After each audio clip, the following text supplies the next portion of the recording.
26, le tribunal de grande instance de Yaoundé, centre administratif, a rendu son verdict dans l'affaire de l'assassinat du jeune Matisse, 6 ans. Dagobert Nwafo a été reconnu coupable et condamné à mort par fusillade. Les juges ont suivi les demandes du ministère public qui réclamait la peine de mort pour un crime prémédité malgré le refus de l'accusé d'admettre les faits. Les détails dans ce reportage de Joël Essengue et Guizoro.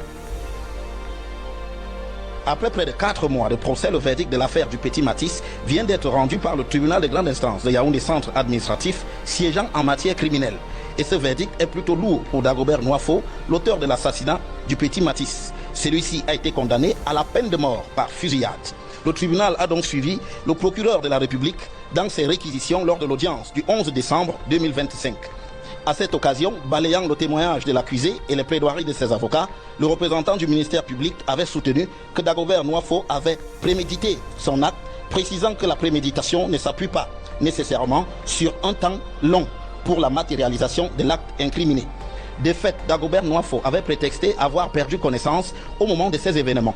Nous étions le 10 mai 2025.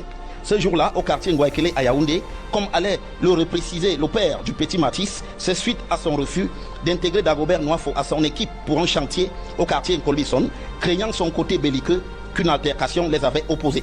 Après avoir lancé au père de la victime, je vais te faire ce qu'on t'a jamais fait, que quelques instants plus tard, alors qu'il allait sur le chemin du chantier, qu'on l'avait rappelé de toute urgence, après que Dagobert Nwafo avait poignardé le petit Matisse.